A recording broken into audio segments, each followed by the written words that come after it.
calling this press conference to talk about some of the things that's going on in the city. So I want to be clear about one thing.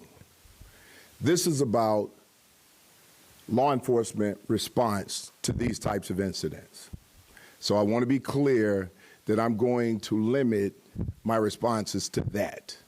So it would be appreciated if your questions are around our law enforcement response to what we're seeing here with federal agents and immigration enforcement and how we respond. I've been quiet a little too long because I want to stay out of the politics of this because, as you know, there's a lot of politics around this. I don't play politics. I've told you that before. I'm the head of a department that enforces the law. We have to be politically neutral if we are going to enforce the law the way that it's supposed to be enforced, impartially. We want to make sure that when we show up, we're keeping every single person in this city safe, and we want to keep the peace. That's our jobs. And that's what our men and women out there every single day are doing, putting their lives on the line to keep this city safe. So I just want to be clear about a few things. The events that occurred on Saturday when there was a shooting involving ICE agents. So I'm going to start with a timeline. It started out with our two deputy chiefs who responded to the scene. That would be Deputy Chief Brian Kinane and Deputy Chief Gabriella Sheemash. They did an excellent job over there. The narrative is out there that CPD was not on scene. CPD did not show up. Let me just put all of that to rest. At 10:32 a.m., CPD receives a call of a person shot at 39th and Kedzie. By 10:36 a.m., CPD responds. They located a woman who flagged them down. She had been shot. She stated that she had been shot by federal agents. CFD was called. She was taken to the hospital to have her gunshot wounds treated. At 11:06, CPD officers are at the hospital with this individual who had been shot. At 11:25 a.m., CPD units are holding down the scene where the offending vehicle was located. And when I say the offending vehicle, we're talking about the vehicle that smashed into the Border Patrol vehicle. At 11:36 a.m., the scene is then turned over to federal authorities for their investigation after CPD was clear that there was a shooting that involved this particular person who was at the hospital. At 12:12 p.m., in a separate incident, and I believe people have been conflating these two things, in a separate incident from the shooting, there was a vehicle that rammed federal agents off the road. Ran them off the road at 3200 West 35th Street. They crashed as a result of it. That offending vehicle also struck another vehicle in that location, another federal vehicle in that location, and then fled the scene. Our officers arrived on the scene to do the reports and document everything that happened. We have no documented injuries from that incident. At 12:28 p.m., federal agents called for CPD to assist due to a large crowd gathering at 39th and Kedzie. At 1:09 p.m., additional CPD units are en route to 39th and Kedzie. At 1:15 at 39th and Kedzie, where CPD is on scene, a group of protesters began moving barricades and federal agents deployed tear gas. At 2:56 p.m., objects are being thrown at CPD by members of the public. Federal agents, again, deployed gas to leave the area. So let me just kind of break down what happened there, because at 3:48, everything was all clear. When our officers arrived on scene, they met with the federal agents who were out there. The federal agents had deployed chemical agents. They deployed chemical agents while our officers were there. Those who will tell you that our officers weren't there, say that to the 27 officers who were affected by the chemical agents that was deployed by federal agents. There were 27 reports done to document our officers who were affected by that gas. I've since had a conversation with federal agents, and on that particular day, I spoke with the leadership of the federal agency. We talked about things as to how we were going to work this out. You see, communication is the key here. Communication does not mean collaboration. This had nothing to do with immigration enforcement. What it had to do with a scene where someone in our city was shot, and we, as CPD, are responsible for showing up, documenting that, even when the shooting and the investigation has been taken over by the FBI. We stayed out there for the crime scene to make sure that evidence was preserved, because if that evidence isn't preserved, a proper and a well-performed investigation cannot be done if we don't preserve the crime scene. If we allow people to breach that area and contaminate the crime scene, it hurts the investigation. We have a duty to do so. So I need to be clear about a few things. When a crime is being committed, CPD is going to show up. And it doesn't matter if there are ICE agents there, we have a duty to investigate and protect our city. Now, there are a lot of talking heads out there. There are a lot of politics being used here. And people are using this for their political talking points. Well, my officers are not political pawns. My leadership team, not political pawns. Their lives are too important to play politics with these men and women who face danger every single day. This is not a game. This is not a joke. This is still our city. And we still have a responsibility to maintain safety and calm in our city. Now, there are a couple of things that I want to address. One, what we have to deal with as a department. Because I want to be clear to those who have never done the job, who haven't done the job in years, who weren't on scene, who don't know the facts or have the facts. But they've got a lot of solutions or a lot of ideas of what happened or what should have happened. Let me first talk about the Trust Act. The Trust Act prohibits law enforcement in the state of Illinois from engaging in assisting federal agents when it comes to immigration enforcement. We abide by that law. The city ordinance, the Welcoming City Ordinance, goes a little further. It even prohibits us from asking someone their status. We abide by that ordinance because in law enforcement, we don't make the laws, we uphold them. And we're sworn to do so. And we take our oath seriously. Engaging with federal agents, we do it on a regular basis. We have task force officers who are out there every single day working to stop human trafficking, drug enforcement,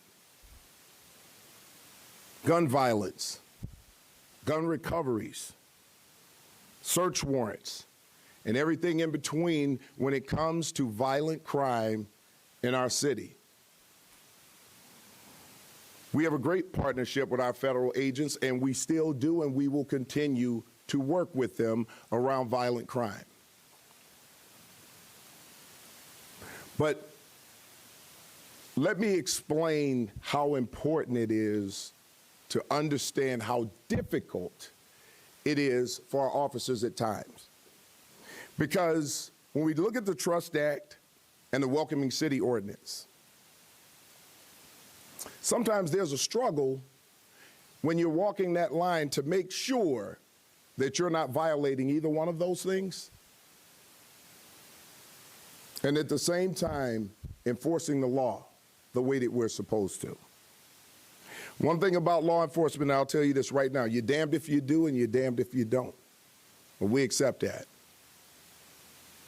So I'm not going to stand here and make excuses or pretend like the job is not a struggle, so we're going to make excuses about it. No, we're not going to do that.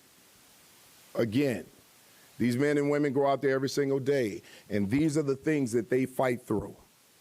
And my leadership team wants to make sure that our officers don't get caught up in something where they end up in an investigation, fairly or unfairly, and they want to make sure that these officers are safe and that they can keep everyone else safe.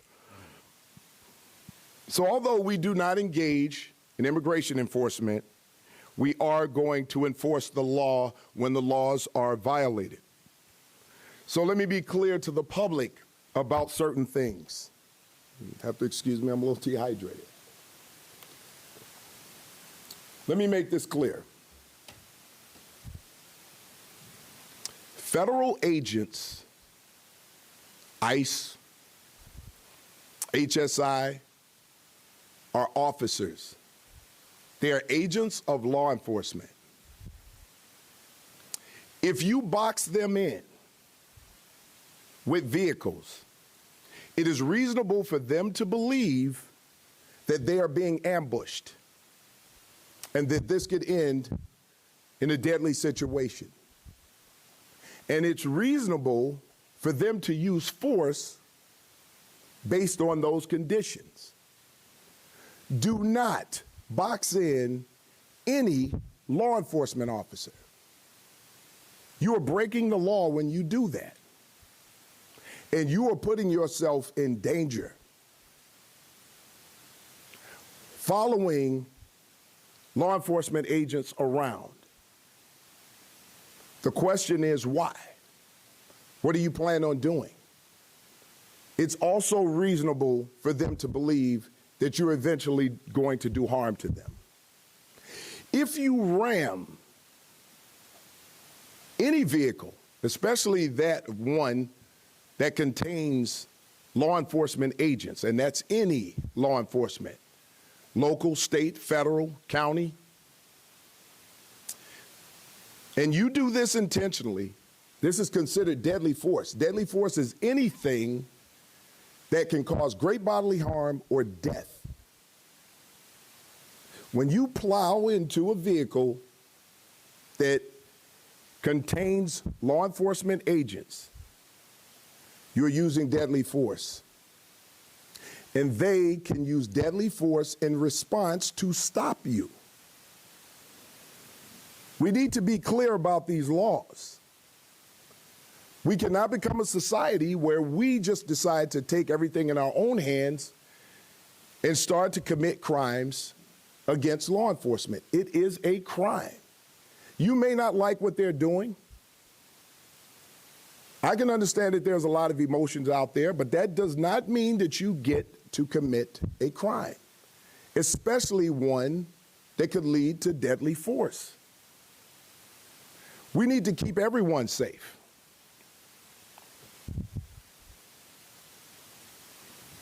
Our responsibilities when it comes to federal agents, and I've been asked these questions, we do not interfere with the duties and responsibilities of federal agents. We don't have to agree with it. It doesn't matter. You don't have to agree with it. We do not interfere with their orders. And when they go out to carry out their orders, They will do that the way that they're trained to do it and their understanding of what it is they have to do. Another one, CPD will not arrest and cannot arrest federal agents because someone deems what they're doing is illegal or unlawful. Their rules of engagement are different from CPD and other local law enforcement agents. We need to be clear about this. If we're not clear about this, we will see another event like we saw Saturday. We cannot move like this in this city. If we want to keep the peace in this city, we need to be smart about how we do things. And attacking law enforcement under any circumstances is not safe for anyone. Because as I've said before, a member of law enforcement who cannot protect himself or herself cannot protect anyone else. And we have a responsibility to make sure that we protect ourselves and each other so that we can protect everyone else in this city. If for any reason a crime is being committed, an ICE agent, state, local, police officers, if it involves law enforcement, we are going to show up. And whatever's going on there, we're going to work to stop it, put an end to it, calm the situation down. And if we need to stay there to continue to keep the situation calm, we will do exactly that. So I want to be clear about one of the things that we're going to do now. What we're going to do, and this is my decision because I need to be firm on this. When we show up to a scene and a crowd gathers, CPD is going to step out there. We're going to make sure that we maintain that scene and we keep people calm. This is our city, and we're going to make sure that we bring some type of calm or resolution to whatever's going on at that scene. We will be there. Now, when we look at what has happened, there are some things that we can work on. Because whenever you see something for the first time and you respond to it, there's always something that you can do better. That's what we do. And that's why we're having an after action about what happened so that we can prepare if something like this happens again, or to prepare to make sure that we can avoid it. So we learned some things. Now, I'm going to allow some questions from everyone here. I'll do my best to answer your questions to the best of my ability. Again, I would like for everyone to stay on topic as to what we're talking about here right now. And when it's over, there's some things that I'm probably going to touch on if we don't get to them with the questions. So go ahead. Okay, we'll start here. Please introduce yourself. Thank you. Madison with Black Club Chicago. Superintendent, when you said there were 27 agents affected by the chemical agents used, can you expand on that? What do you mean by these officers were affected? Well, thanks for that question, Madison. Our officers were out there. There were chemical agents dropped. Our officers were pulled from other locations to go over there. On Saturday, we had multiple events going on, including a large protest in the downtown area. So in order to help out at this location, we pulled officers from other places. They did not have the equipment to fight off a chemical agent, and they were affected by it. Were there any major injuries? No. Our officers are resilient and tough, and they were actually pretty tough on the scene.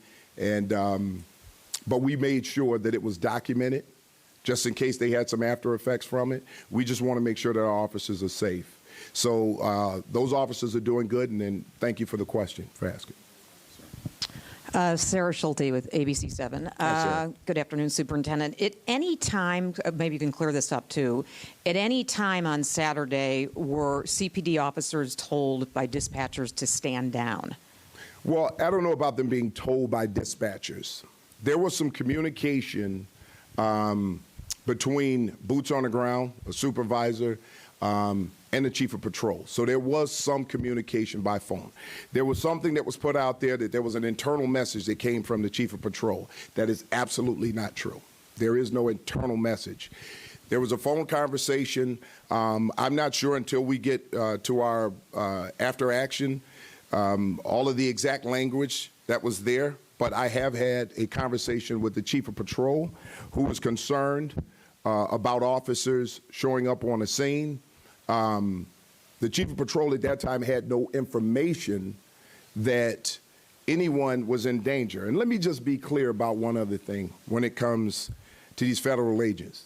These federal agents can handle themselves, all right? We've been out there and we've seen it. Now, that doesn't mean that we're going to leave them because we know that they can handle themselves. We need to make sure that we have our officers and enough of them to respond to a scene if they are being surrounded. So were they told to stand down? Our officers were not told to stand down. Our officers were out there throughout the entire event.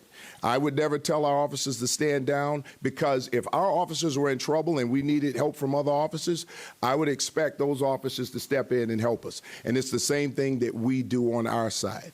When someone is in trouble, we're going to step in. So to get a little more information about that, we'll know by tomorrow what that exact conversation was. Superintendent, how are you? I'm good. How are you? Good, thank you. JC Navarrete, NBC Chicago. Going off the point here, damned if you do, damned if you don't, as you mentioned. How do you toe that line between showing up and providing backup for a fellow officer who may be in need, but not helping them and execute their orders that are, of course, from a federal level? How do you toe that line between both of those? You know, doing the right thing, showing up on the scene, doing the right thing, preparing for the backlash, the rumors, the things that people write and say, the things that people accuse you of. Officers deal with this on a regular basis. And this is why wellness for officers is so important, because this is the type of thing that an officer has to go home and kind of decompress from, right? You show up to a job, you know you're there to make sure that people are safe.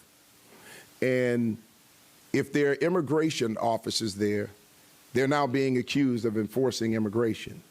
They now become the subject of an investigation. They don't know how that investigation is going to unfold. But on my end, it's my responsibility to explain these situations.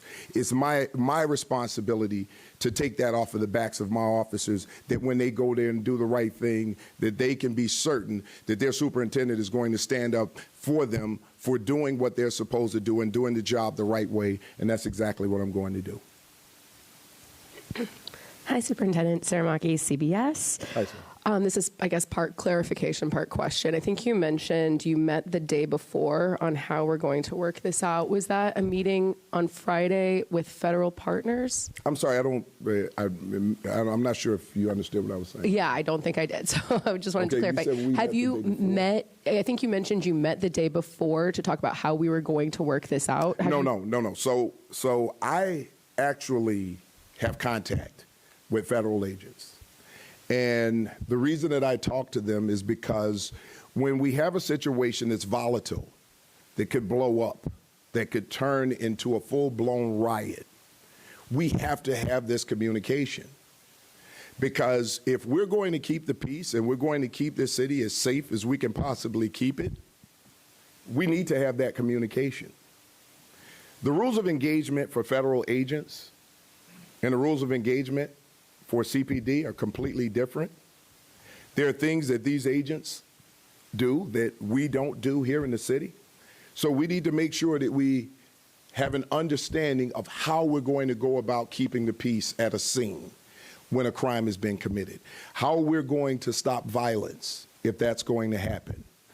And I had what was a very fruitful conversation that stopped Saturday from ending in a riot-like situation. And we're going to continue to do that. Can you elaborate on what those strategies were then that prevented maybe things? I won't go into too much with that, but what I will say is this.